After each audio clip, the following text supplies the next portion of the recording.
Third কস্তুরী Das Memorial lecture পর্ব। আমাদের মধ্যে আজ আছেন ডক্টর দুয়ারি, যিনি অ্যাস্ট্রোনমি এবং অ্যাস্ট্রোফিজিক্সের জগতে অত্যন্ত পরিচিত এবং প্রিয় নাম। যাদবপুর বিশ্ববিদ্যালয়ে পদার্থবিদ্যার কৃতী ছাত্র, অসংখ্য পুরস্কারে সম্মানিত। তার মধ্যে উল্লেখযোগ্য হল অ্যাস্ট্রোনমিক্যাল সোসাইটি অফ ইন্ডিয়ার বেস্ট থিসিস অ্যাওয়ার্ড, পশ্চিমবঙ্গ সরকারের রবীন্দ্র পুরস্কার, গোপালচন্দ্র ভট্টাচার্য স্মৃতি পুরস্কার ইত্যাদি। তিনি রয়্যাল অ্যাস্ট্রোনমিক্যাল সোসাইটির ফেলো এবং টিআইএফআর এর ভিজিটিং ফেলো। বর্তমানে কলকাতার এমপি বিড়লা প্ল্যানেটেরিয়ামে রিসার্চ অ্যান্ড একাডেমিক বিভাগের অধিকর্তা। অসংখ্য ন্যাশনাল এবং ইন্টারন্যাশনাল জার্নালে তার লেখা আছে। সেই সঙ্গে তিনি নিরলসভাবে চেষ্টা করে যান ছাত্রছাত্রীদের মধ্যে বিজ্ঞানকে জনপ্রিয় করার জন্য। তিনি অসংখ্য ওয়েবিনারে অংশগ্রহণ করেন এবং এই লকডাউন পর্যায়েও আমরা অনেক জানি যে অনেক জায়গায় তিনি তার জ্ঞান বিতরণের মাধ্যমে আমাদের সবাইকে সমৃদ্ধ করেছেন। আজকে আমরা সৌভাগ্যবান যে স্যারকে আমাদের সামনে পেয়েছি এবং তার মূল্যবান বক্তব্যে আমরা সম্পৃক্ত হব এই আশা রাখছি। স্যার, আপনাকে স্বাগত।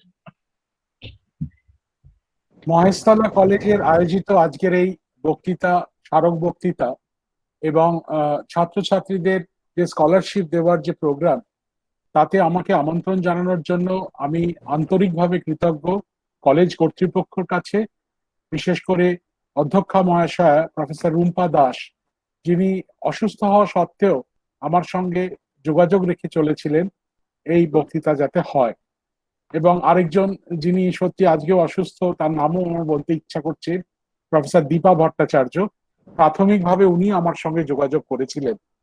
সুতরাং আমার কাছে এটা একটা বিশাল বড় পাওনা যে মহেশতলা কলেজের তরফ থেকে আমাকে যে বক্তৃতা দিতে ডাকা হয়েছে, সেই বক্তৃতার মাধ্যমে আমি আশা রাখছি যে আমার সব থেকে প্রিয় যারা ছাত্রছাত্রীরা, তাদের কাছে আমি কিছু তথ্য তুলে ধরতে পারবো যা তাদের মনকে ভাবাবে। হয়তো আমার আজকের বক্তৃতার আমি মূলত একটি পাওয়ার পয়েন্ট প্রেজেন্টেশন দিয়ে দেখাতে চাই।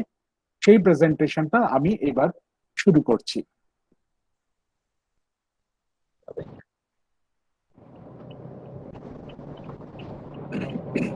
আমার আজকের বক্তব্যের বিষয়, ইংরেজিতে যদি বলি, challenges in astronomy and astrophysics, জ্যোতির্বিজ্ঞান এবং জ্যোতির পদার্থবিদ্যা।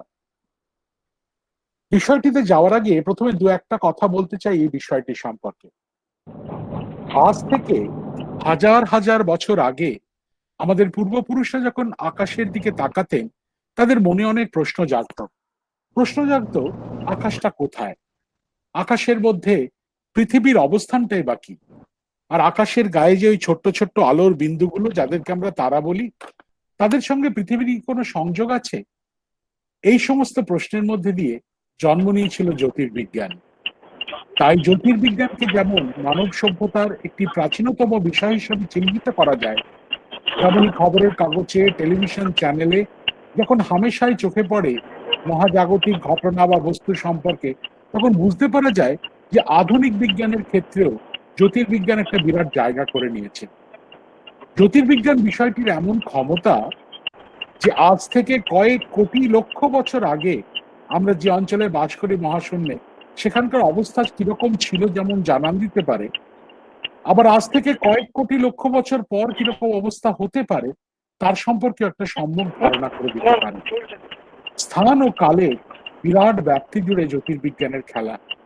আর তাই বিজ্ঞানীরা মনে করছেন এই একবিংশ শতাব্দীকে শিগগিরই হয়তো জ্যোতির্বিজ্ঞানের শতাব্দী হিসেবে চিহ্নিত করা যায়। আর সেই জন্যই সারা পৃথিবী জুড়ে যেন একটা বিরাট কর্মকাণ্ড শুরু হয়েছে। উন্নত, অনুন্নত, উন্নতিকামী, উন্নতিশীল সমস্ত দেশ প্রাণপণে চেষ্টা করছে বড় বড় মান মন্দির সৃষ্টি করতে, বড় বড় দূরবীন তৈরি করতে। সেই দূরবীনের মাধ্যমে মহাশূন্যের দূরতম বিন্দুটিকে দেখে তারা জানতে চাইবে এই মহাবিশ্ব, এই প্রাণ, আমাদের উদ্ভব, মহাবিশ্বের শুরু, তার বর্তমান অবস্থা কিরকম। দেখুন না, সুইজারল্যান্ডে এই আল্পস পর্বতমালার উপরে এই দুর্গম জায়গায় গড়ে উঠেছে এই অবজারভেটরি, যার নাম স্ফিংস অবজারভেটরি তৈরি করতে খরচ হয়েছে প্রায় $30 কোটি। হাওয়াইয়ান দ্বীপপুঞ্জের একটা ছোট দ্বীপ, তার নাম মনাকিয়া। এই মনাকিয়া দ্বীপের উপরে 6টি দেশ 9টি মানদণ্ডের সৃষ্টি করেছেন। সব থেকে ছোটটির খরচ পড়েছে প্রায় $50 কোটি। সুতরাং বুঝতে পারছেন কি প্রভূত পরিমাণে অর্থ ব্যয় করে বিদেশি সমস্ত দেশ তারা প্রাণ করে নতুন নতুন দূরবীন তৈরি করছে। তবে ভারতীয় ছাত্রছাত্রী হিসাবে হয়তো শুনে ভালো লাগবে তোমাদের যে পৃথিবীর বৃহত্তম দূরবীনটি এখনো কাজ শুরু করেনি। 2018 সালে কাজ শুরু হয়েছে, 2022 বা 23 নাগাদ শেষ হবে। পৃথিবীর বৃহত্তম দূরবীনটির নাম TMT, 30 মিটার টেলিস্কোপ। একটি 30 মিটার ব্যাসের বিরাট বড় একটি আয়না দিয়ে দূরবীনটি তৈরি হবে। এই দূরবীনটি তৈরি করতে এত খরচ যে কোনো একটি দেশ কিন্তু এটিকে বানাচ্ছে না। 5টি দেশ সহযোগিতার হাত বাড়িয়েছে: আমেরিকা, চীন, জাপান, কানাডা এবং ভারতবর্ষ। 2018 সালে ভারতের তৎকালীন রাষ্ট্রনেতা তারা ঠিক করেছিলেন যে এই দূরবীনটি বানাতে ভারতের অবদান হবে প্রায় 1700 কোটি টাকা একটা যন্ত্র বানাতে। তার থেকে বোঝা যায় যে ভারতবর্ষেও কি প্রচন্ড পরিমাণে কাজ এগিয়ে চলেছে গবেষণা এবং শিক্ষণে। এছাড়াও আমরা জানি যে পৃথিবীতে তড়িৎচুম্বকীয় যে সমস্ত তরঙ্গ, তার যে সাদা আলো বা যে আলোতে আমরা দেখতে পাই, এবং রেডিও তরঙ্গ এসে পৌঁছয়। অন্য তরঙ্গ দৈর্ঘ্যের আলো পৌঁছতে পারে না, পৃথিবীর আবহাওয়া মণ্ডলে শোষিত হয়ে যায়। সেই রেডিও দূরবীন, হ্যাঁ, ভারতবর্ষে কিন্তু পৃথিবীর বৃহত্তম রেডিও দূরবীন আছে। পুনা থেকে 90 কিলোমিটার দূরে GMRT, giant metre wave radio telescope. 30টা ডিশ অ্যান্টেনা, এক একটা অ্যান্টেনার ব্যাস 45 মিটার। 25 স্কোয়ার কিলোমিটার জায়গা জুড়ে এই দূরবীনটি তৈরি করা হয়েছে। আর এই খবরটা তো ছাত্রছাত্রীরা সবাই পেয়ে গেছে যে এবারে নোবেল প্রাইজ পদার্থবিদ্যায় দেওয়া হয়েছে জ্যোতির্বিজ্ঞানীদের। এবং সেক্ষেত্রে একটা মজার ব্যাপার, 1901 থেকে যদি 2000 সাল অব্দি ধরা যায়, মাত্র 3.5টে নোবেল প্রাইজ দেওয়া হয়েছিল জ্যোতির্বিজ্ঞান, জ্যোতির্পদার্থবিদ্যা বা ব্রহ্মাণ্ড তত্ত্ব বা কসমোলজিতে। অথচ 2000 থেকে 2020 সালে মাত্র 20 বছরে 6টি নোবেল প্রাইজ দেওয়া হয়েছে এই বিষয়ের উপর। সুতরাং এই বিষয়টি, জ্যোতির্বিজ্ঞান বিষয়টি কতটা গুরুত্ব পাচ্ছে সেটাও কিন্তু এটার একটা নির্দেশক। আরেকটা মজার ব্যাপার, 1901 থেকে 2020 214 জন নোবেল লরিয়েট উপহার পেয়েছিলেন, প্রাইজ পেয়েছিলেন পদার্থবিদ্যায়। তাদের মধ্যে মাত্র 4 জন হচ্ছেন মহিলা বিজ্ঞানী। আর এই বছরই প্রফেসর অ্যান্ড্রিয়া গেজ, তিনি হচ্ছেন এই 4 জনের মধ্যে প্রথম যিনি জ্যোতির্বিজ্ঞানে নোবেল প্রাইজ পেয়েছিলেন। সুতরাং একটা অভূতপূর্ব একটা ঘটনা। চলে আসি আমাদের বক্তব্যের বিষয়ে। আজ থেকে হাজার হাজার বছর আগে আমাদের পূর্বপুরুষরা যখন আকাশের দিকে তাকাতেন, তাদের মনে প্রশ্ন উঠত ওই আলোর বিন্দুগুলো যাদেরকে আমরা তারা বলে বলি, তার পেছনের মানেটা কি? কিন্তু কোনো মানে খুঁজে পেতেন না। কিন্তু যেহেতু মানুষের ধর্ম হলো কোনো কিছু দেখলে তার পেছনে একটা কার্যকারণ সম্পর্ক বার করা, সেইভাবে তারা কি করলেন, আকাশের বিভিন্ন দিকে ঘনসন্নিবিষ্ট কয়েকটি তারাকে মনে মনে চিহ্নিত করে সরল রেখা দিয়ে যোগ করে বিভিন্ন কাল্পনিক আকৃতির কথা ভাবতে শুরু করলেন। এইভাবে সারা আকাশটিকে তারা 88টি ভাগে ভাগ করে ফেললেন। প্রতিটি ভাগকে চিহ্নিত করা হলো এরকম একটি কাল্পনিক ছবি দিয়ে, যাদেরকে আজকালকার দিনে আমরা বলি তারামণ্ডল বা ইংরেজিতে বলি কনস্টেলেশন। এখন সত্যি কথা বলতে কি, এখনকার ছেলেমেয়েরা জিজ্ঞেস করতেই পারো যে এগুলো তো সব কাল্পনিক। যদিও তোমরা জানো যে আমাদের সমাজে বেশ কিছু লোক এই জ্যোতিষ শাস্ত্রের নাম করে এই সমস্ত কাল্পনিক জিনিস ব্যবহার করে আমাদের কাছ থেকে বেশ কোটি কোটি টাকা তারা অর্জন করে। যদিও এর পেছনে কোনো বৈজ্ঞানিক সাপোর্ট আছে বলে আমি অন্তত জানি না, কিন্তু এগুলো জেনে লাভ কি? নামগুলো জেনে বা পারস্পরিক অবস্থান, আমাকে যদি প্রশ্ন করো আমি বলবো এখনো কিন্তু দরকার আছে জানা। কেন? ধরে নেওয়া যাক তোমাদের ছাত্রছাত্রীরা দল বেঁধে একটা হিচ হাইকিং এ গেছো, সন্ধে হয়েছে, আকাশে চাঁদ নেই, রাস্তা গেছে হারিয়ে। সকালবেলা শুনেছিলে যে দক্ষিণ দিকে নাকি একটা লোকালয় আছে, কিন্তু দক্ষিণ দিকটা কোন দিক? আকাশের গায়ে যদি দেখো সপ্তর্ষি মণ্ডল, 7টি তারা দিয়ে একটি প্রশ্নবোধক চিহ্নের মতো, তার শেষ দুটি তারাকে মনে মনে যোগ করে যদি আকাশের দিকে প্রসারিত করো, একটি তারায় গিয়ে আটকে যায়। সেই তারাটি হলো ধ্রুব তারা। আর যে মুহূর্তে তুমি ধ্রুব তারা জানলে, উত্তর দক্ষিণ পূব পশ্চিম বার করতে তোমার কোনো অসুবিধা হলো না। সুতরাং আজকালকার দিনেও কিন্তু এই ধরনের কাল্পনিক সংকেতগুলো আকাশের গায়ে আমাদের খুব কাজে আসে। চলে আসি পৃথিবী আর তার চারপাশের আকাশটার কথা। ধরা যাক পৃথিবী মধ্যিখানে, আর তার চারপাশের আকাশটা একটা গোল বলের ভেতরটার মতো। পৃথিবীর যে বিষুব রেখা ইকুয়েটর, তাকে মনে মনে আকাশের দিকে প্রসারিত করো। আকাশের গায়ে একটি কাল্পনিক বৃত্ত রচিত হবে, তাকে বলা যাক মহাজাগতিক বিষুব রেখা। এবার আমরা সবাই ছোটবেলায় পড়েছি যে পৃথিবী সূর্যকে কেন্দ্র করে 365.25 দিনে একবার ঘুরে আসে এক বছর। কিন্তু আমাদের আপাতভাবে কি মনে হয় জানো? আপাতভাবে মনে হয় যেন সূর্য পৃথিবীকে কেন্দ্র করে এক বছরে একটা চক্কর কেটে আসে। কেন? যেহেতু আকাশটা আমার কাছে একটা দ্বিমাত্রিক প্রেক্ষাপট ছাড়া কিছুই নয়, কোনো একটা দিনে সূর্যকে নিয়ে আকাশের গায়ে একটা অবস্থানে দেখব, তার 3 দিন পরে, তার পরের দিন, 1 মাস পরে দেখব সূর্য যেন অন্যখানে। এরকম এক বছরে আমি সূর্যের চারিদিকে যত ঘুরবো, আমার মনে হবে সূর্য যেন আমার চারিদিকে একটা চক্কর কেটে এলো। আকাশের গায়ে সূর্যের এই কাল্পনিক চক্রাকার কক্ষপথটিকে বলা হয় ক্রান্তি রেখা বা ক্রান্তি বলয়, ইংরেজিতে বলে ইক্লিপ্টিক।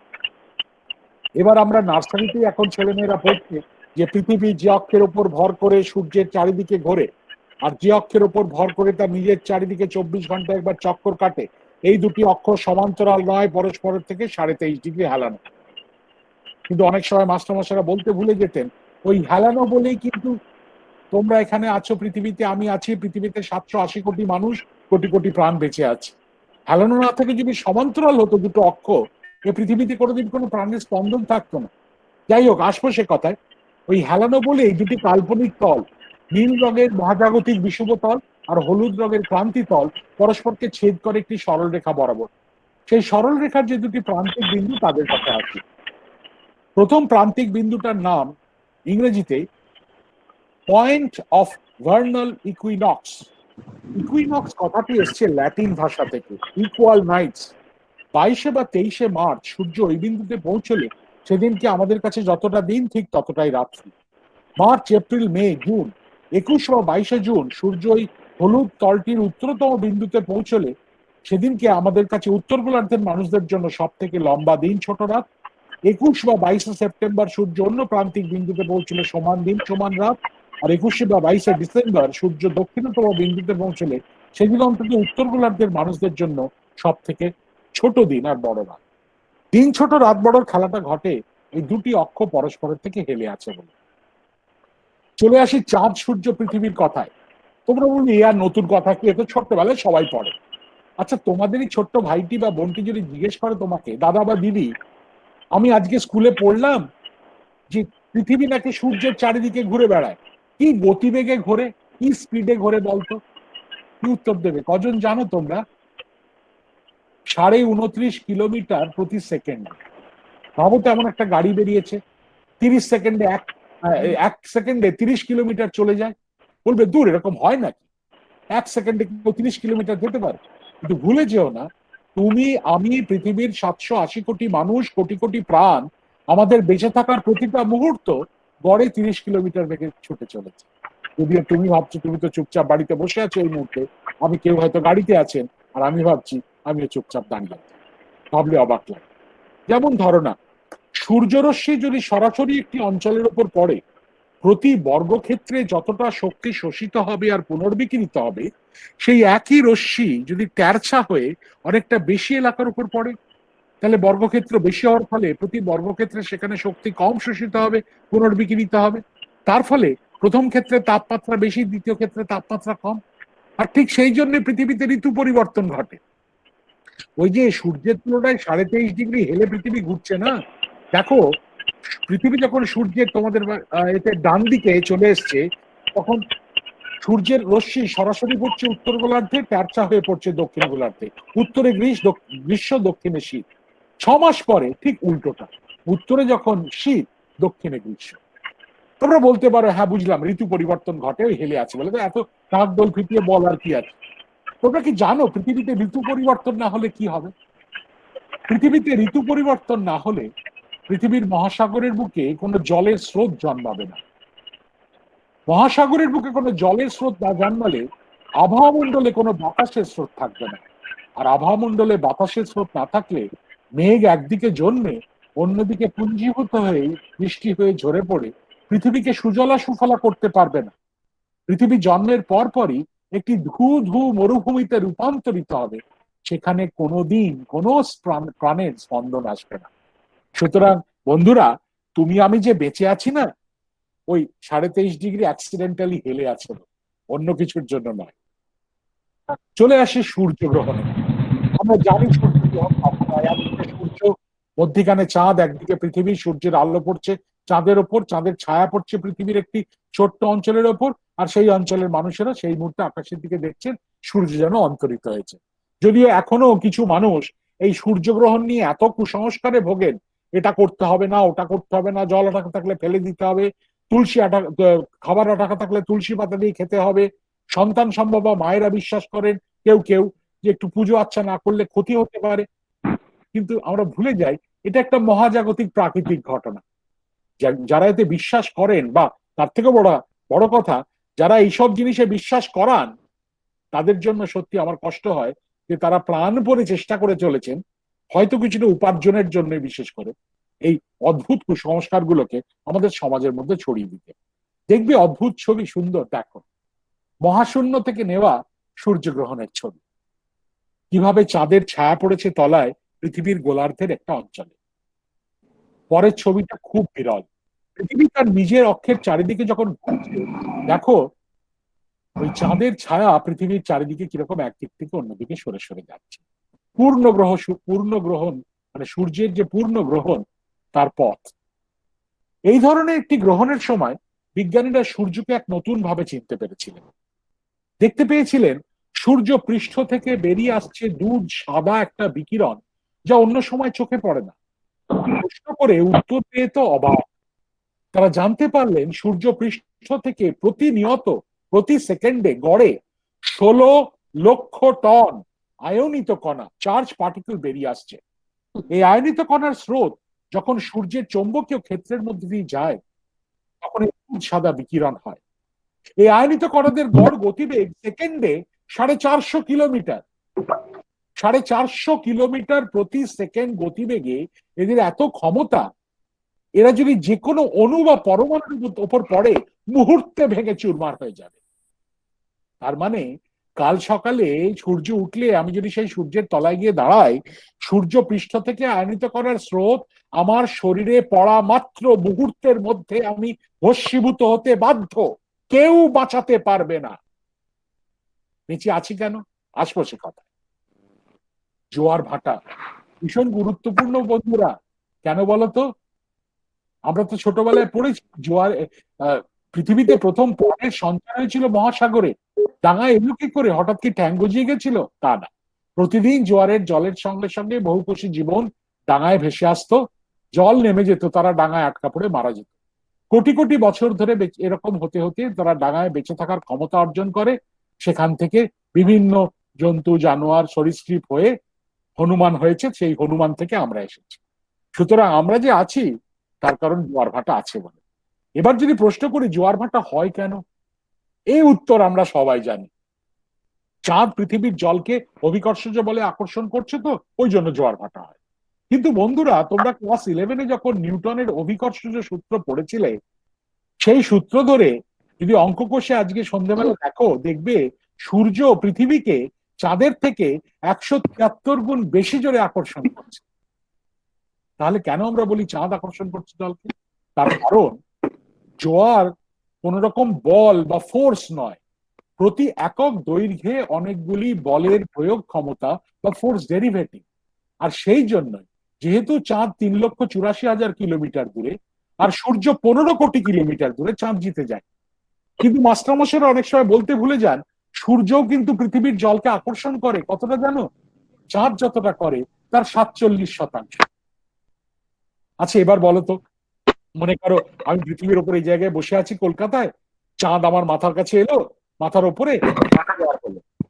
তা আমার এই কলকাতা তো 24 ঘন্টায় আবার ফিরে আসবে সেই জায়গায়, চাঁদ হয়তো ততক্ষণে একটু সরে গেছে, তাহলে আমি 24 ঘন্টা পরে আরেকবার জোয়ার দেখবো। কিন্তু কলকাতার হুগলি নদীতে কবার জোয়ার আসে দিনে? দুবার। কেন? চাঁদের দিকে তো একবারই তাক করে আছে 24 ঘন্টায়।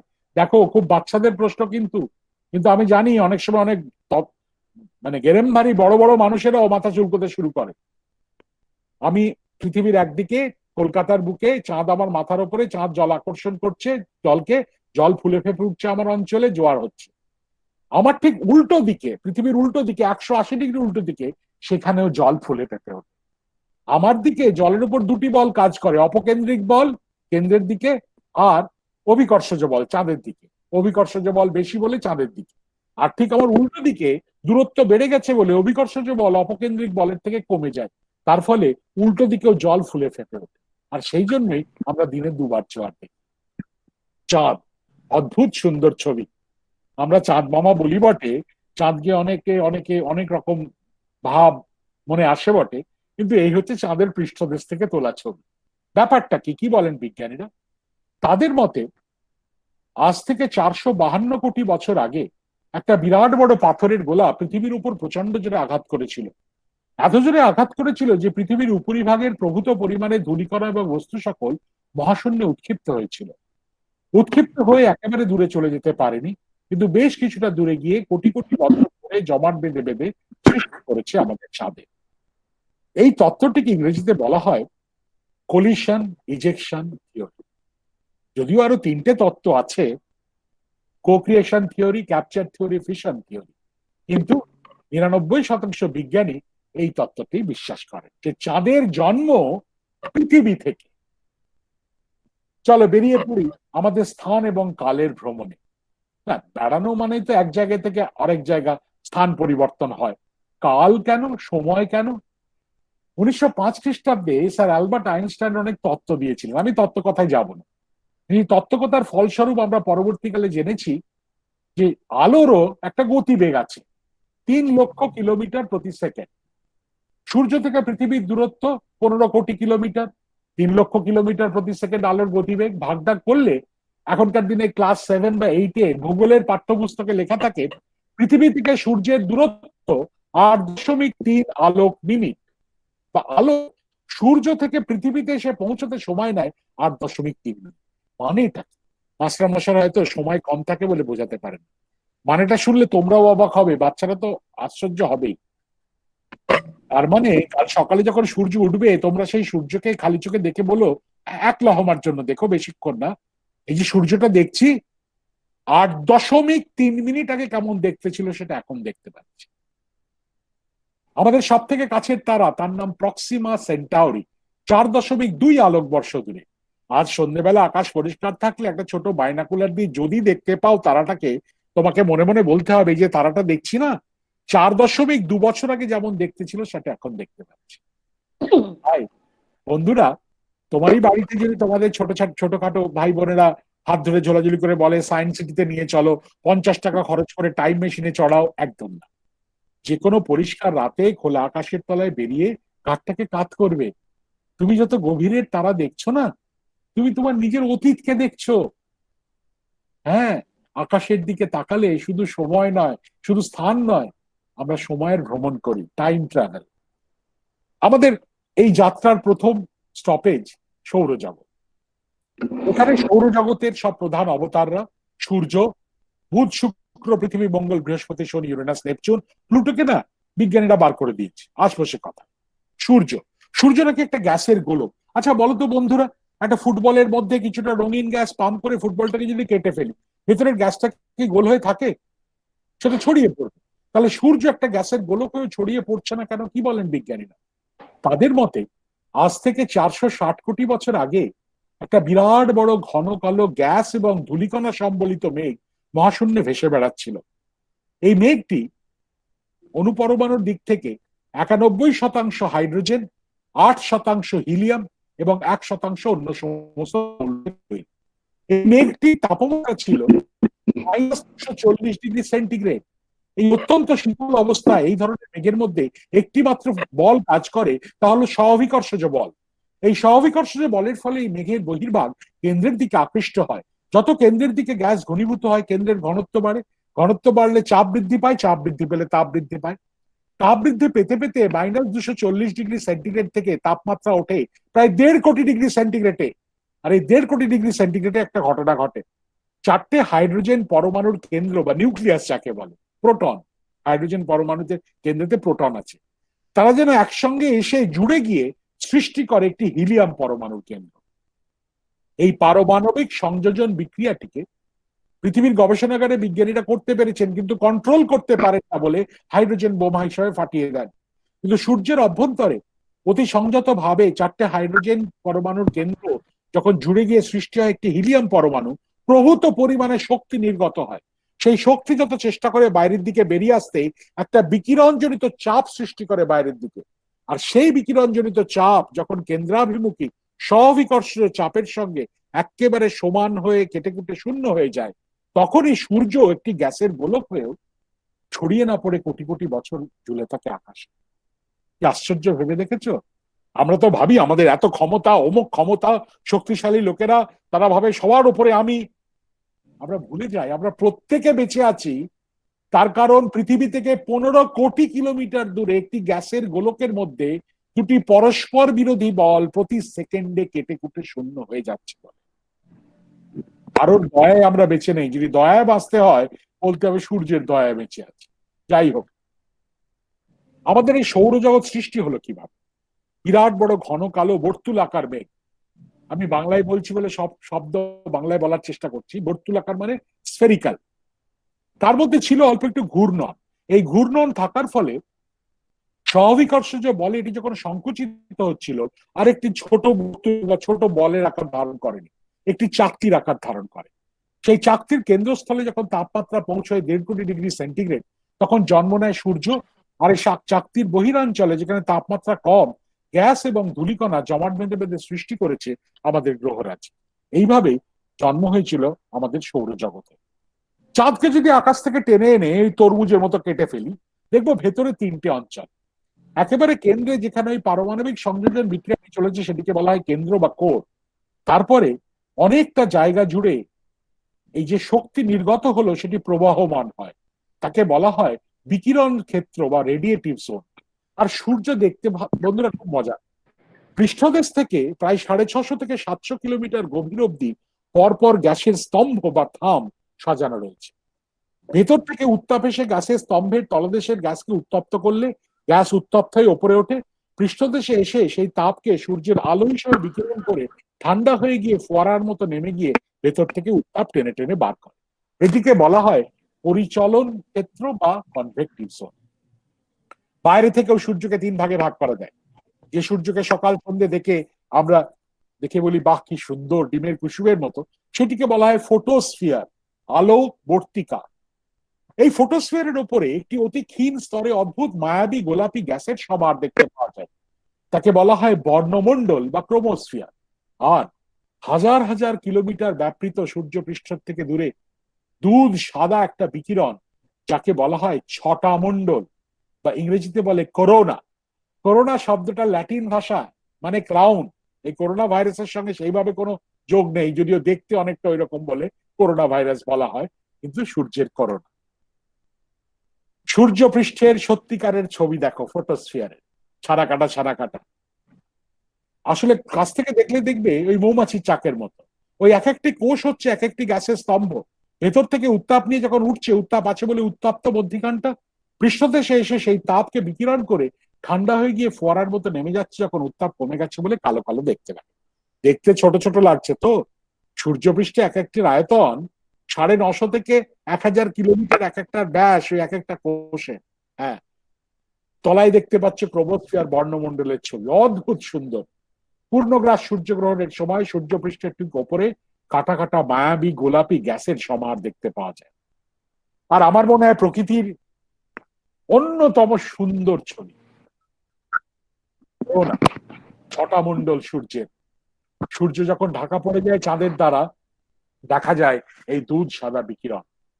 সূর্য মাঝে মাঝে ক্ষেপে ওঠে, মাঝে মাঝে সূর্যের গায়ে দেখা দেয় কালো কালো ধাব্বা, কখনো একটা, কখনো দল বেঁধে 20-25টা। এদেরকে বলা হয় সৌর কলঙ্ক। ব্যাপারটা কি? সূর্যপৃষ্ঠের তাপমাত্রা 5,500 ডিগ্রি সেন্টিগ্রেড। এই 5,500 ডিগ্রি সেন্টিগ্রেডে কোনো গ্যাস কিন্তু গ্যাসীয় অবস্থায় থাকে না, প্লাজমাতে রূপান্তরিত হয়। এই প্লাজমা, টেলিভিশনের অ্যাডভার্টাইজমেন্ট দেখো, সেই প্লাজমা। প্লাজমার ধর্ম হলো কোথাও কোনো চৌম্বকীয় ক্ষেত্র থাকলে তার থেকে সে ছিটকে সরে যেতে চায়। সূর্যপৃষ্ঠে হঠাৎ হঠাৎ করে ছোট ছোট চৌম্বকীয় ক্ষেত্রের গঠন হয়। একটি প্লাজমার স্তম্ভ ভেতর থেকে উত্তাপ নিয়ে যখন উঠছে, সে যদি অনুভব করে যে ওপরে একটা চৌম্বকীয় ক্ষেত্র আছে, সরাসরি বেরোবে না, আশেপাশ দিয়ে উত্তাপটা বার করে দেবে। ওই অঞ্চল দিয়ে কোনো উত্তাপ বেরোবে না বলে কালো রঙের দেখতে লাগে। বন্ধুরা, এই ছবিটি এই ছবিটি তুলতে কত খরচ হয়েছে জানো? আমার কথা বিশ্বাস না হয় ইন্টারনেটে গিয়ে দেখে নাও। $120 কোটি। হ্যাঁ, ডলার 120 কোটি। 2012 সালে নেওয়া। কেন? আমরা তো বলি সূর্য একেবারে মসৃণ, আহা ডিমের কুসুমের মতো দেখতে। ভুলে যাও, প্রতি মুহূর্তে প্রচন্ড বড় বড় বিস্ফোরণ ঘটছে সূর্যপৃষ্ঠে। হাজার হাজার টন গ্যাস সূর্যপৃষ্ঠ থেকে ছিটকে লাফিয়ে উঠে 20 থেকে 25 হাজার কিলোমিটার উচ্চতায় গিয়ে সুন্দর লুপ বা আর্চ ফর্ম করে আবার সূর্যপৃষ্ঠে আছড়ে পড়ছে। কখনো কখনো এত জোরে উৎক্ষিপ্ত হচ্ছে, সূর্যপৃষ্ঠ থেকে বিচ্ছিন্ন হয়ে সৌর জগতের উপর দিয়ে ঝড়ের মতো বয়ে যাচ্ছে। দেখবে পরের ছবিটা, সত্যিকারের ছবি, 2015 সালে নেওয়া। দেখ, সূর্যপৃষ্ঠ থেকে গ্যাস ছিটকে লাফিয়ে উঠে অদ্ভুত সুন্দর আর্চ ফর্ম করেছে। এই আর্চের ভেতরের অঞ্চলটা কত বড় জানো? এই অঞ্চলটা দেখতে পাচ্ছ, 3টে পৃথিবী পাশাপাশি ঢুকে যাবে এর মধ্যে। হ্যাঁ, এত বড়, ভাবলে অবাক লাগে। আর আমি যে বললাম যে সৌর কণা প্রতি সেকেন্ডে তো 16 লক্ষ টন বেরোচ্ছে, বা কোনো কোনো সময় তার থেকে বেশি বেরোয়। এরা তোমার আমার বাড়ির ওপর, যার উপর রাস্তাঘাট, আমাদের রাজ্য দেশ যার উপরে পড়ুক, মুহূর্তের মধ্যে ধ্বংস হয়ে যেতে পারত। বেঁচে আছি কেন? আজকে জেনে যাও বন্ধুরা, যতই তোমাদেরকে অন্য কথা বলা হোক, আমরা পৃথিবীতে বেঁচে আছি কয়েকটা অ্যাক্সিডেন্টের জন্য, কোনো মানুষের জন্য নয়, কোনো ক্ষমতাশালীর জন্য নয়, অ্যাক্সিডেন্টের জন্য। তার একটা অ্যাক্সিডেন্ট হলো পৃথিবী নিজে বার চুম্বকের মতো ব্যবহার করে। তার চারিদিকে সেই কমলা লেবুর খোসার মতো এমন একটি অদৃশ্য চৌম্বকীয় বর্মের সৃষ্টি হয়েছে, যে আয়নিত কণার স্রোত এসে সেই বর্মের ধাক্কা খেয়ে পিছলে ওপর দিয়ে চলে যায়। আর আমরা ভাবি কিরকম আমরা রাজা রানীর মতো বেঁচে আছি না। কিন্তু একটি বার চুম্বকের যদি চৌম্বকীয় ক্ষেত্রের কথা ভাবো, এইটা এঁকেছিলে কিন্তু উত্তর চৌম্বকীয় মেরু এবং দক্ষিণ চৌম্বকীয় মেরুতে একটা যেন গর্ত মতো থাকে। এই আয়নিত কণার স্রোত সেই গর্তের মধ্যে দিয়ে পৃথিবীর মাটিতে পড়ে ধ্বংস করার আগে আভামণ্ডলে বাতাসের কণিকার সঙ্গে বিক্রিয়া করে দাপ করে জ্বলিয়ে দেয় বাতাসকে। আর আমরা কি দেখতে পাই? মেরুজ্যোতি।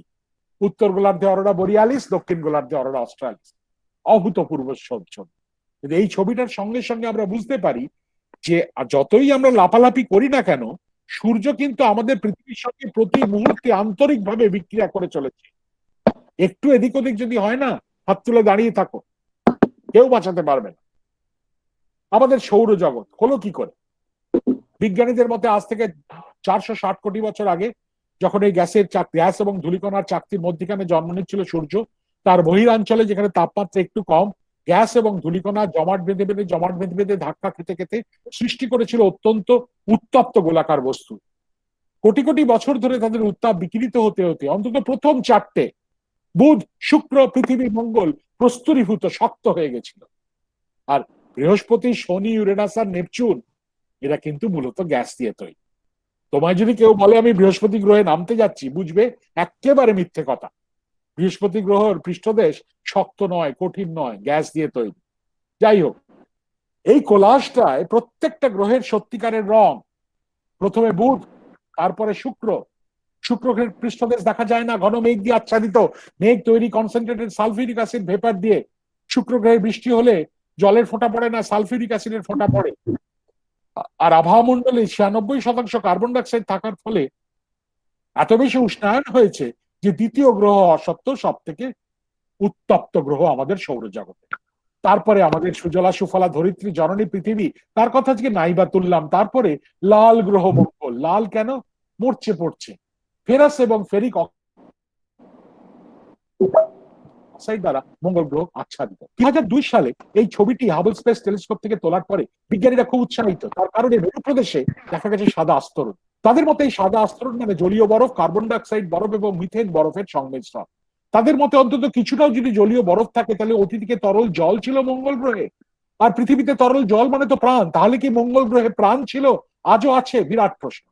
তারপরে বৃহস্পতি, পৃথিবী থেকে 319 গুণ ভারী, সূর্যকে প্রদক্ষিণ করতে সময় নেয় 11.86 বছর, অথচ নিজের চারিদিকে পাক খায় মাত্র 10.5 ঘন্টায় একবার। ওই তীব্র ঘূর্ণনের ফলে আকাশের মেঘদের, আবহাওয়া মেঘদের টেনে টেনে এরকম ইলাস্টিক বেল্টের মতো করে দিয়েছে। এ পর্যন্ত প্রায় 80টির বেশি চাঁদ আবিষ্কার হয়েছে বৃহস্পতি।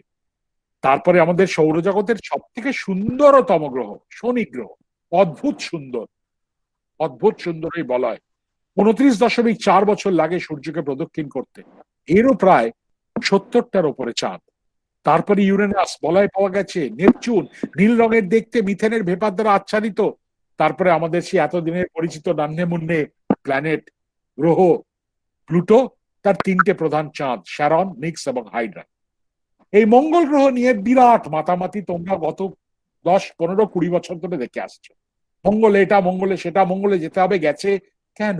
তার কারণ মঙ্গল গ্রহের পৃষ্ঠদেশে দেখা গেছে এই ধরনের নিদর্শন ভূপ্রকৃতির, যেন তরল জল পাথর কেটে বয়ে গেছিল, নদী খাত।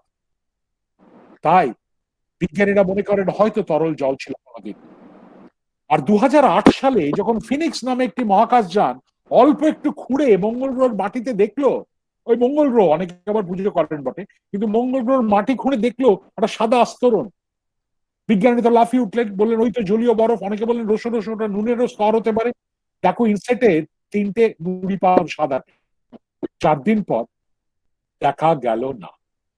এই প্রথম মানব সভ্যতার ইতিহাসে পৃথিবীর গণ্ডির বাইরে জলীয় বরফের প্রমাণ পাওয়া গেল।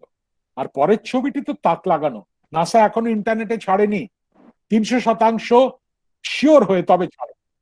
মঙ্গল গ্রহের একটা বড় গহ্বরের দেওয়ালের ছবি। এই দেখো গ্রীষ্মকাল, কালো কালো দাগগুলো দেখতে পাচ্ছ, শীতকালে নেই।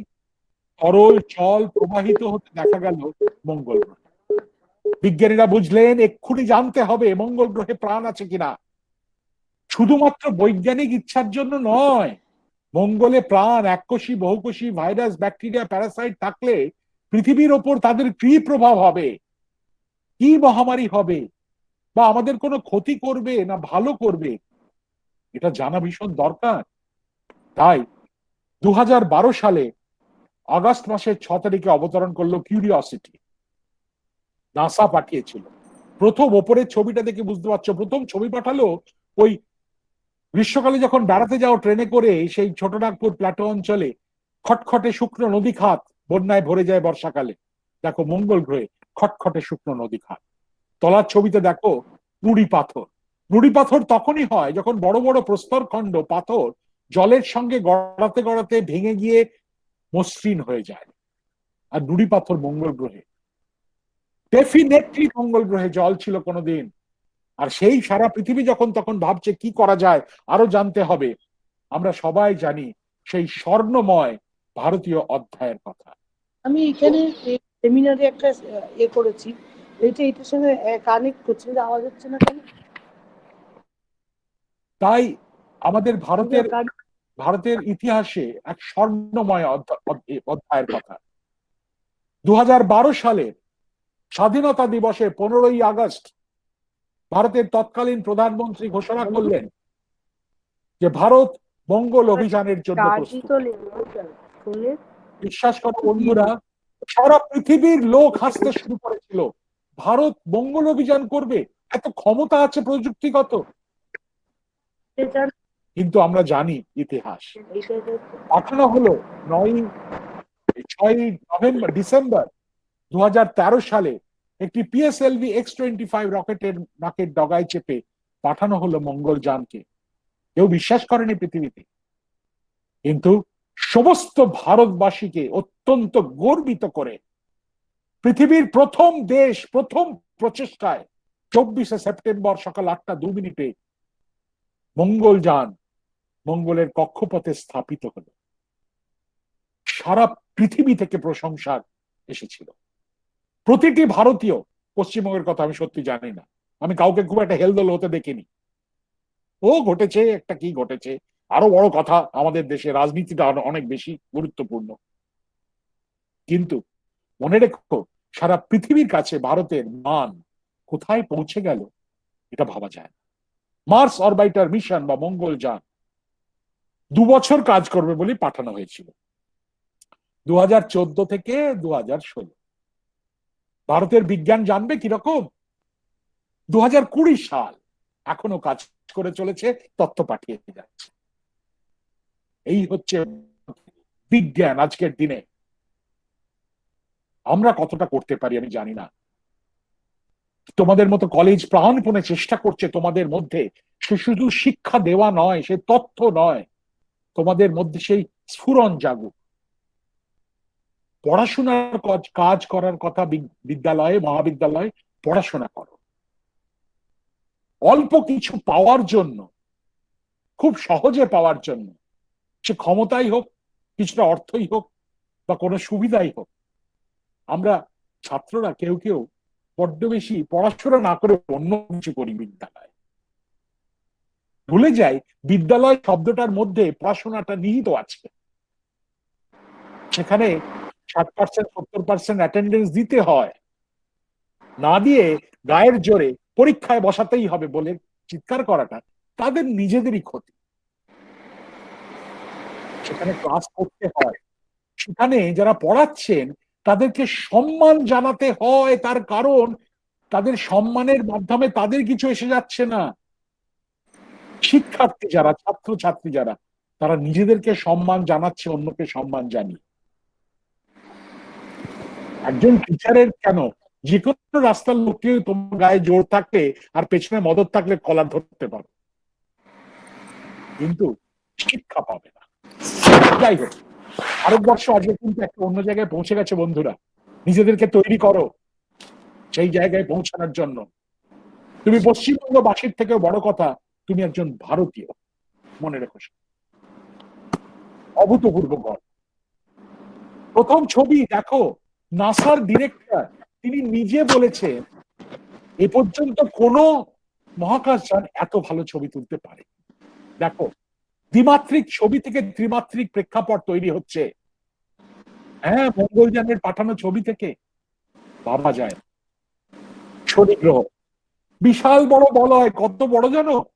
প্রায় 90,000 কিলোমিটার চওড়া, 1 থেকে 100 কিলোমিটার উচ্চতা মাত্র। কত বড় দেখলেই বুঝতে পারছো। আমি কার্টুনে পৃথিবীকে রেখেছি এখানে, দেখো পৃথিবীর অবস্থা দেখো আয়তনের দিক থেকে।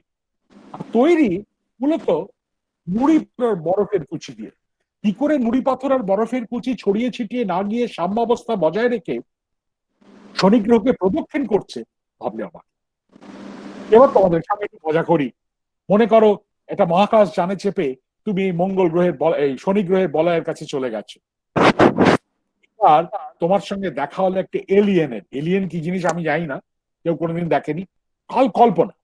সে এলিয়েন তোমাকে এই অবস্থায় এখানে দাঁড়িয়ে থাকতে দেখে জিজ্ঞেস করলো, এই তুমি কে? কি উত্তর দেবে? সেখানে তুমি বলতে পারো না আমি মানুষ। মানুষ মানে কি? আশেপাশে তো কেউ নেই, শুধু তুমি। তখন তোমাকে কি বলতে হবে জানো বন্ধুরা? আমি, আমার মতো 780 কোটি প্রাণ, কোটি কোটি অন্য ধরনের প্রাণ, সমস্ত গাছ পালা, নদ নদী, পাহাড় পর্বত, পশ্চিমবঙ্গ রাজ্য, সবকিছু না, ওই যে সাদা ছোট্ট বিন্দুটা দেখছো, এই বিন্দুটা পৃথিবীর ছবি মঙ্গল গ্রহের বলয়, এই শনি গ্রহের বলয়। মানে জ্যোতির্বিজ্ঞান একটা জিনিস খুব করে, আমরা তো খুব অহংকারে চলি, তো মানে একেবারে অনেক কিছু করে ফেলবো, লড়কেলেঙ্গে একেবারে সবকিছু। কিন্তু এই দূরত্ব থেকে বলতে হবে, ওই যে ছোট ক্ষুদ্র বিন্দুটা দেখছেন না, মানে ওর মধ্যে আমি একটা খুব ছোট ক্ষুদ্রাতি ক্ষুদ্র বিন্দু আর কি। আর তার জন্য কত লাফালাফি আমাদের, ভেবে দেখো তো। যাই হোক, 1801 খ্রিস্টাব্দ ইতালি দেশের জ্যোতির্বিজ্ঞানী জোসেপ্পে পিয়াজে মঙ্গল গ্রহ এবং বৃহস্পতির কক্ষপথের মধ্যে আবিষ্কার করলেন 900 কিলোমিটার ব্যাসের একটি বস্তু, নাম দিলেন সেরে। লোকেরা ভাবলো নতুন একটা গ্রহ পাওয়া গেছে, কিন্তু তার 2-3 বছরের মধ্যে আরো 3টে 500 কিলোমিটার আয়তনে প্যালাস, ভেস্টা এবং জুনো আবিষ্কৃত হলো এই একই জায়গায়। এরাও সূর্যকে প্রদক্ষিণ করছে। লোকেরা বুঝলো যে একটা নতুন ধরনের বস্তুর আবিষ্কার হচ্ছে আমাদের সৌরজগৎ। আর সেই 1801 সাল থেকে শুরু করে আজ অব্দি হাজারে হাজারে হাজারে হাজারে পাথরের টুকরো 10, 20, 50, 70 কিলোমিটার আয়তনের আবিষ্কৃত হয়েছে মঙ্গল গ্রহের কক্ষপথ এবং বৃহস্পতির কক্ষপথের মধ্যে।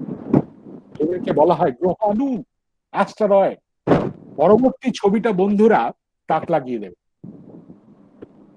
এটি নাসা থেকে নেওয়া। এখানে প্রতিটি সবুজ বিন্দু এক একটা আবিষ্কৃত গ্রহাণু, প্রত্যেকে সূর্যকে প্রদক্ষিণ করছে। ভাবো তো জ্যোতিষীদের কি অবস্থা, 9টা গ্রহ আর সব মিলিয়ে 10টা আঙুল পড়ে দাও, আর রাহু কেতু সব মিলিয়ে 10টা আঙুলে 10টা আংটি হয়ে গেল। এইবারে এই যে হাজারে হাজারে পাথরের টুকরো ঘুরে বেড়াচ্ছে সূর্যকে কেন্দ্র করে, এদেরকে শান্ত করতে কটা আঙুল আংটি পড়তে হবে? তাহলে তো ওই চুলের ডগাল থেকে পায়ের নখ অব্দি আংটি পরে থাকতে হবে। আর তাদের মধ্যে এই লাল বিন্দুগুলোকে বলা হয় অ্যাপেলো গ্রহাণু। এদের কক্ষপথ এমন, পৃথিবীর কক্ষপথকে ছেদ করে। তার মানে পৃথিবী তার নিজের খেয়ালে চলেছে, এরা ঠিক একই সময় একই মুহূর্তে সেই পৃথিবীর উপরে এসে প্রচন্ড জোরে ধাক্কা মারতে পারে। এত বড় সংঘর্ষ হয় না বন্ধুরা, পৃথিবীর 1/5 1/6 থেকে বেরিয়ে উড়েই যায়। যদি প্রশ্ন করো কবে হবে, সত্যি কথা বলবো, কেউ জানে না। এই যে বক্তৃতা দিচ্ছি ঠিক এই মুহূর্তে হতে পারে, আজ থেকে 10 বছর পরে হতে পারে, আজ থেকে 10 লক্ষ বছর পরে হতে পারে, কেউ জানে না। আমরা যে পৃথিবীতে বেঁচে আছি অ্যাক্সিডেন্ট, এটা মনে রেখো। কিন্তু বিজ্ঞানীরা এগিয়ে চলেছে। গত বছর কি আশ্চর্য কাণ্ড, হায়াবুসা 2 বলে একটি জাপানিজ মহাকাশযান রিয়োগু নামক একটি অ্যাস্টেরয়েডের ওপর পদার্পণ করলো, অবতরণ করলো। প্রথম ছবি, মহাশূন্যের বুকে ঘুরে বেড়াচ্ছে ছোট্ট পাথরের টুকরো, শক্ত নয়, অনেক নুড়ি পাথর দিয়ে তৈরি, এবং জানা গেছে প্রভূত পরিমাণে খনিজ পদার্থ আছে, সোনা রূপও আছে। তাই এইবারে বিজ্ঞানীরা বলছেন কি করে ওই সোনা, ওই খনিজ পদার্থ পৃথিবীতে মানব জাতির কল্যাণ সাধনের জন্য নিয়ে আসা যায়। আর তোমরা হয়তো অনেকেই কাছে পড়েছো, এই অক্টোবর মাসে এক মাসও হয়নি, ভেনু নামক একটি অ্যাস্টেরয়েড বা গ্রহাণুর ওপরে ওসিরিক্স রেক্স অবতরণ করেছে। প্রায় 1 কেজি মাটি পৃথিবীতে নিয়ে ফিরে আসবে, এবং সেই মাটি পর্যালোচনা করে বিশ্লেষণ করে বিজ্ঞানীরা শুধুমাত্র আমাদের সৌরজগতের আদিকাল সম্পর্কে যে জানবেন তা নয়, গ্রহাণুদের সম্পর্কে অনেক নতুন নতুন তথ্য পাবেন। কমেট, ধূমকেতু ব্যাপারটা কি? বিজ্ঞানীদের মতে আজ থেকে 460 কোটি বছর আগে যখন এই গ্যাস এবং ধূলিকণার চাকতির মধ্যিখানে জন্ম নিচ্ছিল সূর্য, তার বহিরাঞ্চলে যেখানে তাপমাত্রা কম, বড় বড় বরফের টুকরো, জলীয় বরফ, কার্বন ডাইঅক্সাইড বরফ, অ্যামোনিয়া বরফ এসে বেড়াচ্ছিল। এই বরফের টুকরোগুলি পরস্পরের সঙ্গে ধাক্কা খেতে খেতে বড় হতে হতে যখন এদের আয়তন 10 থেকে 15 কিলোমিটার হয়, এরাও সূর্যের চারিদিকে অতি উপবৃত্তাকার কক্ষপথে ঘুরতে শুরু করে। অতি উপবৃত্তাকার কক্ষপথে যত সূর্যের কাছে এগিয়ে আসে, সূর্যের উত্তাপে ভেতরের বরফ গলে গিয়ে বাষ্পীভূত হয়ে কোটি কোটি কিলোমিটার লম্বা ঝাঁটার মতো ল্যাজ সৃষ্টি করে। একটি ধূমকেতুর মাথা কিন্তু মাত্র 10, 15, 20 কিলোমিটার, কিন্তু ল্যাজ প্রায় কয়েক কিলোমিটার লম্বা। আমাদের সৌরজগতের 9টি গ্রহ আছে। হঠাৎ করে এই প্রশ্নটি উঠতে শুরু করলো, তার কারণ প্লুটোকে আমরা গ্রহ বলতাম বটে, কিন্তু প্লুটো কিন্তু অনেকে বিজ্ঞানীরা বলতেন এটা গ্রহ নয়। তার 3টে কারণ। প্রথম, প্রায় সব গ্রহই সূর্যের চারিদিকে প্রায় বৃত্তাকার কক্ষপথে ঘুরে বেড়ায়। প্লুটোর কক্ষপথ রীতিমতো উপবৃত্তাকার। প্রায় সব গ্রহই প্রায় একই তলে সূর্যের চারিদিকে ঘুরে বেড়ায়। প্লুটো সেই তল থেকে 17 ডিগ্রি কোণ করে হেলে ঘুরে বেড়ায়। আর প্লুটোর কক্ষপথ এমন একটা অঞ্চলের মধ্যে দিয়ে যায় যার নাম কুইপার বেল্ট। কুইপার বেল্ট, বিজ্ঞানীদের বিশ্বাস ওই কুইপার বেল্ট অঞ্চল থেকে গ্রহাণুরা আসে বা ধূমকেতুদের মাথারা আসে। তাই প্লুটোকে অনেকেই গ্রহ বলতে নারাজ ছিলেন। আর 2003 সালে যখন 16ই নভেম্বর এমন একটি বস্তু আবিষ্কৃত হলো সূর্য থেকে 1600 কোটি কিলোমিটার দূর, আয়তনে প্লুটোর থেকে বড়, সূর্যকে প্রদক্ষিণ করতে সময় নেয় 557 বছরে একবার। প্রাথমিকভাবে নাম দেওয়া হলো 2003 ইউবি 313। 2006 সালে বিজ্ঞানীরা বসে ঠিক করলেন যে এই 2003 ইউবি 313 সম্পর্কে চিন্তা করা উচিত। ততদিনে তার নাম দেওয়া হয়েছে এরিস, ERIS। এবং 2006 সালে বিজ্ঞানীরা ঠিক করলেন সৌরজগতের সংজ্ঞা পাল্টে দেওয়া হবে। এখন থেকে সৌরজগতে দু ধরনের প্রধান বস্তু থাকবে: বুধ, শুক্র, পৃথিবী, মঙ্গল, বৃহস্পতি, শনি, ইউরেনাস, নেপচুন। এই 8টিকে বলা হলো ধ্রুপদী গ্রহ। আর নতুন এক ধরনের বস্তুর নামকরণ করা হলো, তাদেরকে বলা হলো বামন গ্রহ, ডোয়ার্ফ প্ল্যানেট। কারা হলো? বেচারি প্লুটো গ্রহ থেকে বামন গ্রহ হয়ে গেল, সেরে সব থেকে বড় গ্রহাণুটি বামন গ্রহ হলো, আর এরিস যাকে আবিষ্কার করা হলো 2003-এ, এই 3টে হয়ে গেল বামন গ্রহ। 2015 সালে বিজ্ঞানীরা আবার ঠিক করলেন আরো 2টিকে বামন গ্রহ বলা হবে। একটির নাম হচ্ছে হিউমিয়া, আর একটির নাম হচ্ছে মাকে মাকে, ইন্দোনেশিয়ান একটা দেবতার নাম। তাই এখন যদি তোমায় কেউ জিজ্ঞেস করে সৌরজগৎ সম্পর্কে একটু বলো দেখি বাবা বা মা, কি বলবে? সূর্য, 8টা গ্রহ, 5টা বামন গ্রহ, হাজারে হাজারে হাজারে হাজারে পাথরের টুকরো গ্রহাণু ঘুরে বেড়াচ্ছে সূর্যকে ঘিরে, আর লক্ষ লক্ষ উপগ্রহ। অদ্ভুত, আমাদের সৌরজগতের এক নতুন রূপ। 2006 সালে নাসার বিজ্ঞানীরা বললেন, স্লোগান তুললেন। আমরা এখানে শুধু রাজনৈতিক স্লোগানই শুনি, তারা একটা বৈজ্ঞানিক স্লোগান তুললেন। তরল জল খুঁজে দেখো আমাদের সৌরজগতে। মঙ্গল গ্রহে তো আছে, আর কোথাও আছে কি? তরল জল মানে প্রাণ, এক বিন্দু জল মানে প্রাণ। হ্যাঁ, বৃহস্পতির দেখো, বৃহস্পতির একটা বড় চাঁদ ইউরোপা, দেখা গেল ছবি তুলে যেন আঁচড় কেটেছে বেড়াল, গায়ে আঁচড়ের দাগ। বিজ্ঞানীরা বললেন এর পৃষ্ঠদেশ 10 থেকে 15 কিলোমিটার জলীয় বরফ, ভেতরে প্রভূত পরিমাণে উত্তপ্ত তরল জল। সেই উত্তপ্ত তরল জল ভেতর থেকে যখন চাপ দিচ্ছে বাইরের দিকে, বরফের চাদরে ফাটল ধরছে। এই তরলটা যে সত্যি, 2015 সালে যখন ক্যাসিনি বলে একটি মহাকাশযান শনি গ্রহের একটি চ্যান্সেলরেসের ওপর দিয়ে যাচ্ছিল, ভূতপূর্ব তরল উষ্ণ জলের প্রস্রবণ বেরিয়ে আসছে, প্রভূত পরিমাণে তরল জল ভেতরে। মোটামুটি হিসাব করে কেউ কোনো বিজ্ঞানী দেখিয়েছেন প্রায় পৃথিবীতে যত জল আছে না, তার 1.2 গুণ জল আছে। প্রাণ নেই বলছো? বন্ধুরা, 2030-এর মধ্যে জেনে যাবে এই সৌরজগতে প্রাণ হয়তো চারিদিকে ছড়িয়ে আছে, আমরা খুঁজে পাইনি এ পর্যন্ত। আর সেই প্রাণ যে সব আমাদের খুব বন্ধু হবে এমন ভেবো না। যেমন করোনা ভাইরাস আমাদের বন্ধু নয়, একটা ছোট্ট ক্ষুদ্রাতি ক্ষুদ্র জীবাণু, তেমনই কে জানি কোন ব্যাকটেরিয়া, কোন প্যারাসাইট, কোন ভাইরাস, কোন জীবন এই জলে আছে। তাই ভবিষ্যৎ কিন্তু বেশ উত্তেজনাপূর্ণ বলতে পারো। আর সময় কম, আমি মোটামুটি আর 10 মিনিট নেব, আমাকে যদি দয়া করে দেওয়া হয় আমি নিশ্চয়ই 10 মিনিট আর যদি বলতে পারি। চলো বেরিয়ে পড়ি। আচ্ছা, চলো বেরিয়ে পড়ি সৌরজগতের বাইরে। সৌরজগতের বাইরে সত্যিকারের ছবি যদি দেখো না, তাক লেগে যাবে।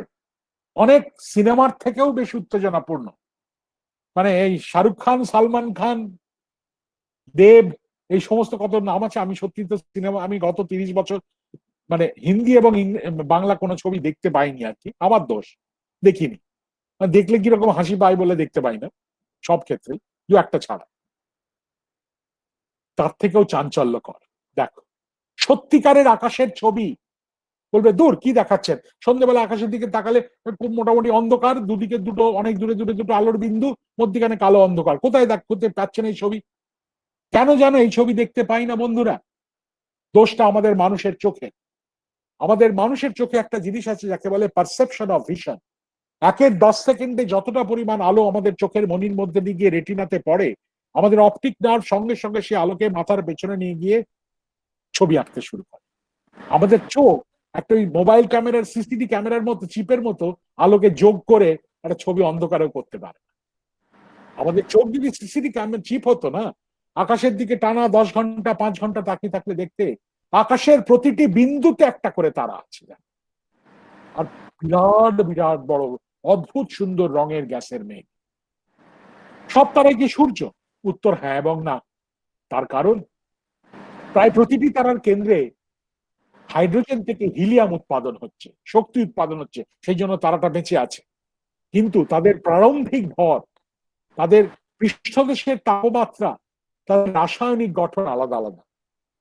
প্রারম্ভিক ভরের কথা যদি দেখো, এমনও তারা আছে সূর্যের 0.08 গুণ ভর, আবার এমনও তারা আছে সূর্যের প্রায় 150 গুণ ভর। সূর্যের ভর কত বন্ধু? 2 এর পিঠে 30টা শূন্য, তত কিলোগ্রাম। পৃষ্ঠদেশের তাপমাত্রার দিক থেকেও তারাদের তারতম্য আছে। এমনও তারা আছে 50,000 ডিগ্রি পৃষ্ঠদেশের তাপমাত্রা, আর এমনও তারা আছে মাত্র 1800 ডিগ্রি সেন্টিগ্রেড তাপমাত্রা। আজ থেকে প্রায় 110 বছর আগে এক মহান মহীয়সী নারী হার্ভার্ড স্মিথসোনিয়ান অ্যাস্ট্রোফিজিক্যাল অবজারভেটরিতে তিনি 2.5 লক্ষ তারার ছবি দেখে খালি চোখে বিশ্লেষণ করেছিলেন। সব থেকে উত্তপ্ত তারাদের তিনি বলেছিলেন এদেরকে বলা ও তারা, তারপরে উত্তপ্ত তারাদের বি তারা, তারপরে এ তারা, এফ তারা, জি তারা, কে তারা, এম তারা। 110 বছরে বিজ্ঞান ওলট পালট হয়ে গেছে, তার কাজ কেউ এখনো ছুঁতে পারেনি। কেন জানো? একটা গল্প বলি। তিনি 7 বছরের গবেষণায় 7 বছরে তার অফিস থেকে ছুটি নিয়েছিলেন 5 দিন। আমাদের মতো বছরের প্রথমেই ক্যালেন্ডার খুলি ওরে কটা ছুটি রোববারে মেরে নিল, এই চিন্তা তার মনে আসে। বিজ্ঞান যেমন কঠিন, কিন্তু বিজ্ঞান যখন ফেরত দেয় না, সে অতুলনীয় আনন্দ কল্পনা করা যাবে না, বলা যাবে না ভাষায়। যাই হোক, সূর্যকে আমরা যতই বলি এটাও সেটা, সূর্যের পৃষ্ঠদেশের তাপমাত্রা 5600 ডিগ্রি সেন্টিগ্রেড একটি অতি সাধারণ, অতি নগণ্য জি টাইপের তারা ছাড়া কিছু নয়। তারাদের জন্ম বৃত্তান্ত আর বেশি বলবো না, কিন্তু বলতেই হবে। তারাদের জন্ম কোথা থেকে হয় জানো? আন্তর নক্ষত্র মাধ্যম। আন্তর নক্ষত্র মাধ্যম মানে দুটি তারার মধ্যখানে দেখলে কালো অন্ধকার দেখো। কালো অন্ধকার মানে কিছু নেই এমন নয়, বিরাট বিরাট গ্যাসের মেঘ লুকিয়ে রয়েছে, আন্তর নক্ষত্র গ্যাসের মেঘ, যার থেকে জন্ম নেয় তারারা। আমাদের সূর্যেরও জন্ম হয়েছিল এরকম ভাবে। সত্যিকারের ছবি দেখবে আকাশের গায়ে, সত্যিকারের রং অভূতপূর্ব। কিন্তু এই মেঘ দিকে ভুলে যেও না যে আমাদের আবহাওয়া মন্ডলে না, আমাদের আবহাওয়া মন্ডলের মেঘ হচ্ছে সৌরজগতের 3য় গ্রহ পৃথিবী, তার আবহাওয়া মন্ডল। আর এই ধরনের একটা মেঘ থেকে 1000 সৌরজগৎ সৃষ্টি হবে, দেখবে অভূতপূর্ব। কিন্তু ভুলে যেও না বন্ধুরা,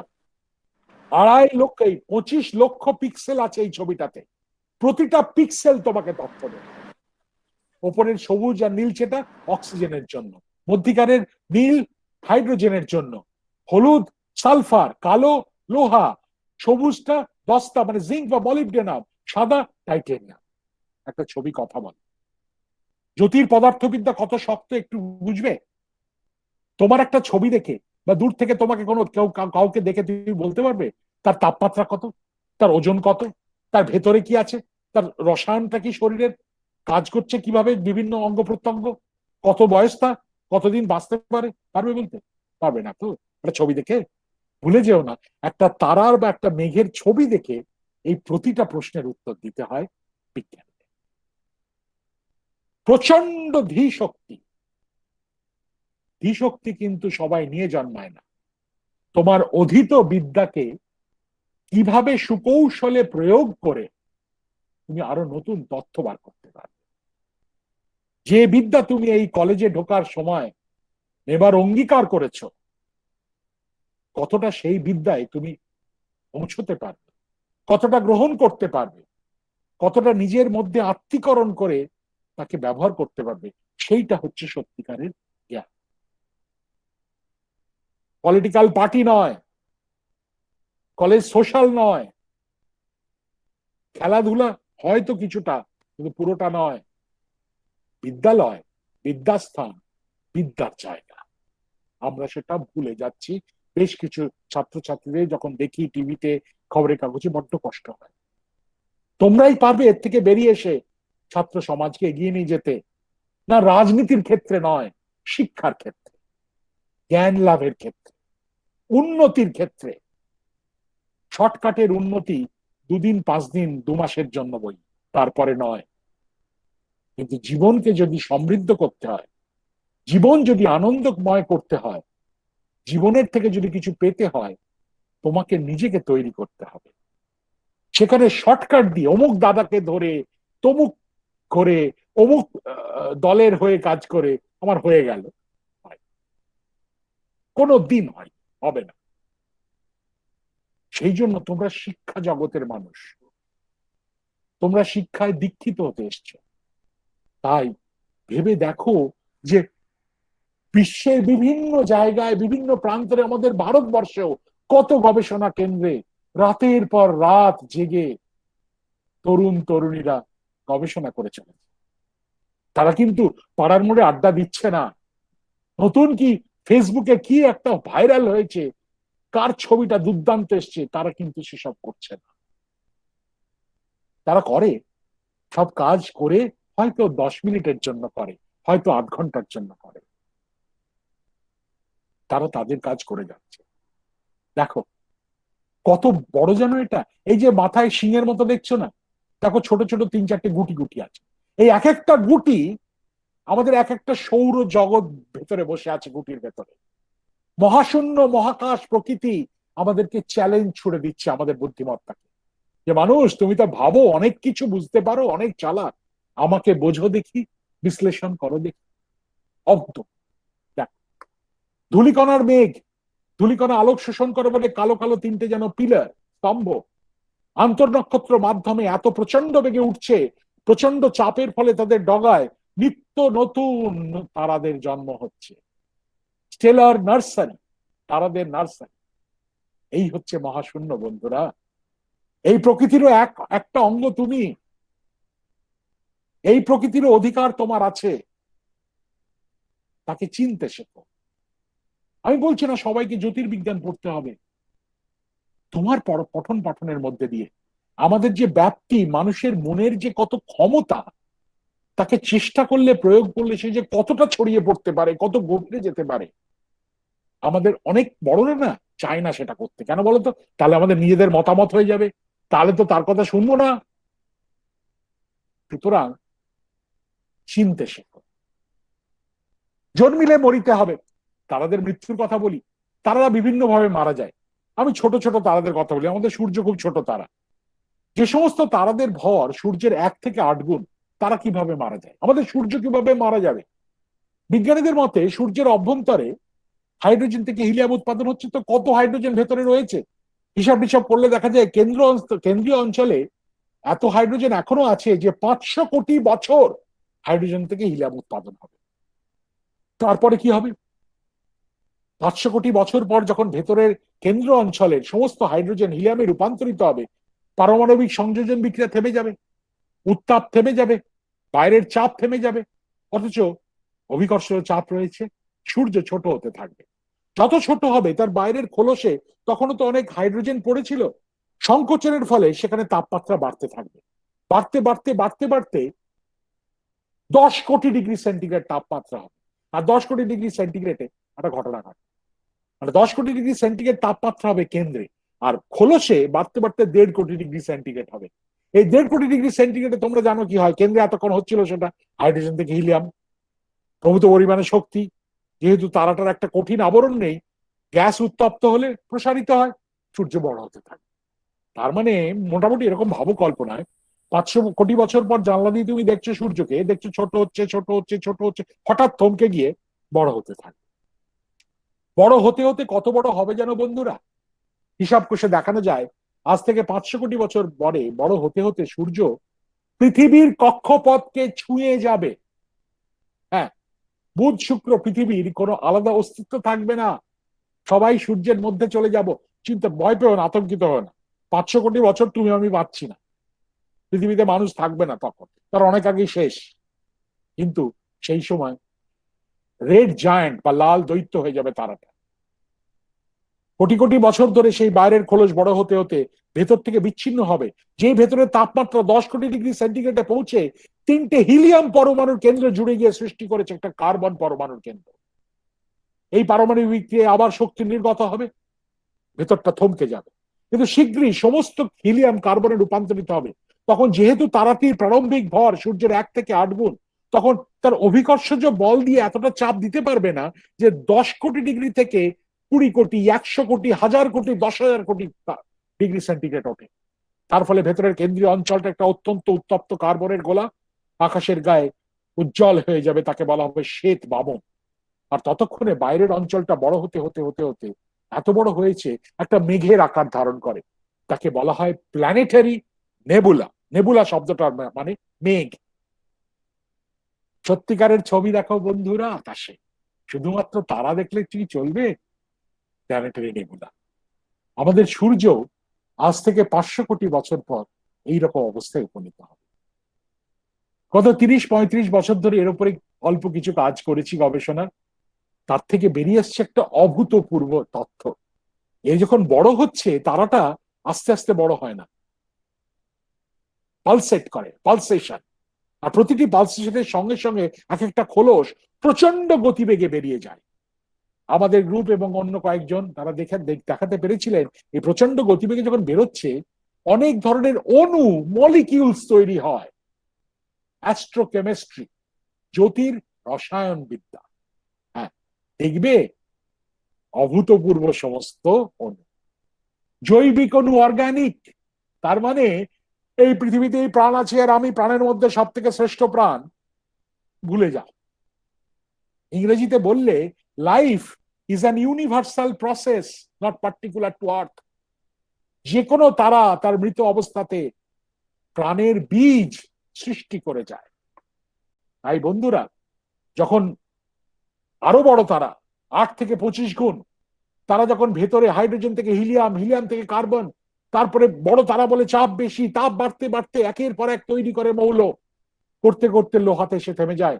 লোহাকে যতই চাপ দাও, সে নতুন কিছু মৌল সৃষ্টি করবে না। পারমাণবিক বিক্রিয়া থেমে গেল, অথচ এই সমস্ত স্তরগুলি, প্রথমে হাইড্রোজেন, তারপর হিলিয়াম, তারপরে কার্বন, তারপরে অক্সিজেন, নিয়ন, প্রচন্ড গতিবেগে কেন্দ্রের দিকে ধাবিত হয়।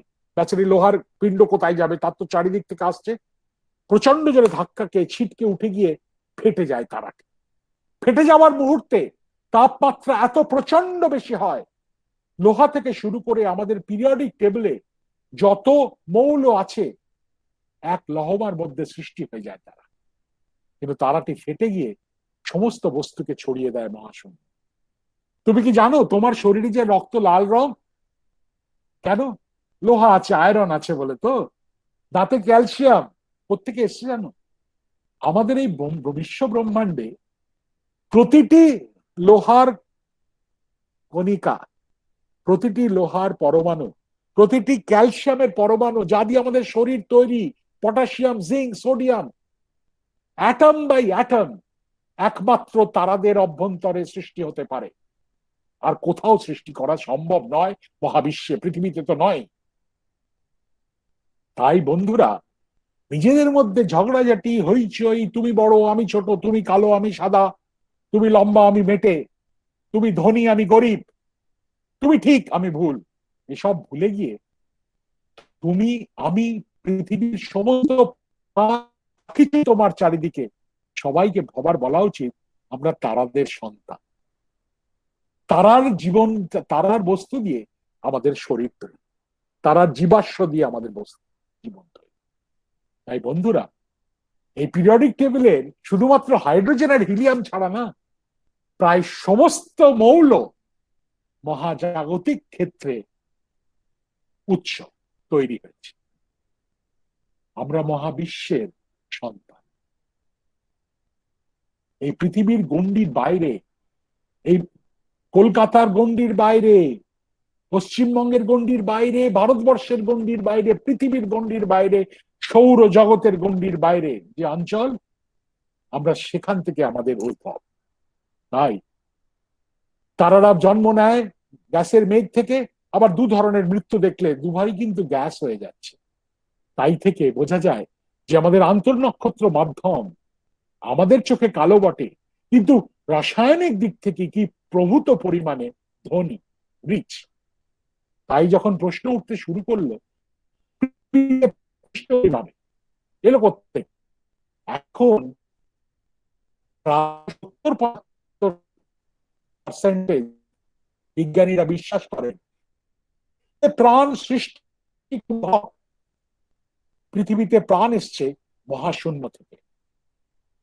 কোন গ্রহাণু কোন ধূমকেতুতে চেপে আছড়ে পড়েছিল পৃথিবীতে, ধ্বংসলীলা চালিয়েছিল, কিন্তু একই সঙ্গে প্রাণের বীজ বপন করেছিল। প্রাণ নয়, এলিয়েন নয়, প্রাণের বীজ বপন করেছিল। তার থেকেই পৃথিবীর জল হাওয়ায় সৃষ্টি হয়েছে প্রাণ। নতুন একটা বিষয় উঠে এসছে, অ্যাস্ট্রোবায়োলজি, জ্যোতির জীববিদ্যা। এবার বল, জ্যোতির্বিজ্ঞান, জ্যোতির পদার্থবিদ্যা, জ্যোতির রসায়নবিদ্যা, জ্যোতির জীববিদ্যা, জ্যোতির গণিত, জ্যোতির পরিসংখ্যান, কম্পিউটার টেকনোলজি, অ্যাস্ট্রো কম্পিউটেশন কোন বিষয় দিতে পারে? কেন বুঝছো 6টা নোবেল প্রাইজ পেয়েছে 20 বছরে? কেন বুঝছো যে ভবিষ্যৎ, সমস্ত পৃথিবীর বিজ্ঞানের ভবিষ্যৎ মহাকাশে মহাশূন্যে লুকিয়ে আছে? কেন বুঝছো যে ভারতবর্ষ মহাকাশ বিজ্ঞানে এত উন্নতি করেছে বলেই আজকে পৃথিবীর প্রথম 4টে বা 5টা দেশের সারিতে এসছে? তোমরাও তার সাথী হও। নিজেদের মধ্যে ক্ষুদ্রতাগুলোকে তাড়িয়ে দিয়ে, যে তোমাকে যাই বোঝাক না কেন, যে তোমাকে আমি স্বর্গ এনে দেব, স্বর্গ একমাত্র আনতে পারা যায় নিজের ভেতরে, আনতে পারা যায় নিজের জ্ঞান, নিজের শিক্ষা, নিজের অনুভূতির মধ্যে দিয়ে। শর্টকাটে স্বর্গ সৃষ্টি হয় না। কেউ যদি তোমাকে প্রমিসও করে, বুঝবে সে তার নিজের সুবিধার জন্য তোমাকে অল্প কিছু উপহার দিয়ে স্বর্গ সৃষ্টি করার চেষ্টা করছে। আর বেশি বলবো না, সত্যি সময় কম। শুধু একটুকু বলতে চাই বন্ধুরা, মহাকাশ, মহাবিশ্ব, মহাশূন্য আমাদের চিন্তন, আমাদের মনন, আমাদের অনুভূতির ক্ষেত্রে একটা নতুন জানলা খুলে দিয়েছে। সেই জানলা দিয়ে যে ছবি, যে ঘটনা, যে বস্তুটা দেখতে পাচ্ছি, বুঝতে পারছি, জানি বলে যত গর্ব করি, না জানা তার থেকে অনেক বেশি। আরো বুঝতে পারছি বিরাট বিরাট প্রচন্ড বড় মহাবিশ্ব, কিন্তু এই 25 থেকে 30 সেন্টিমিটারের মধ্যে সেই মহাবিশ্বকে আমরা দেখতে পাই। কত বড় ক্ষমতা মানুষের চিন্তন এবং বুদ্ধি, বুঝতে পারছো?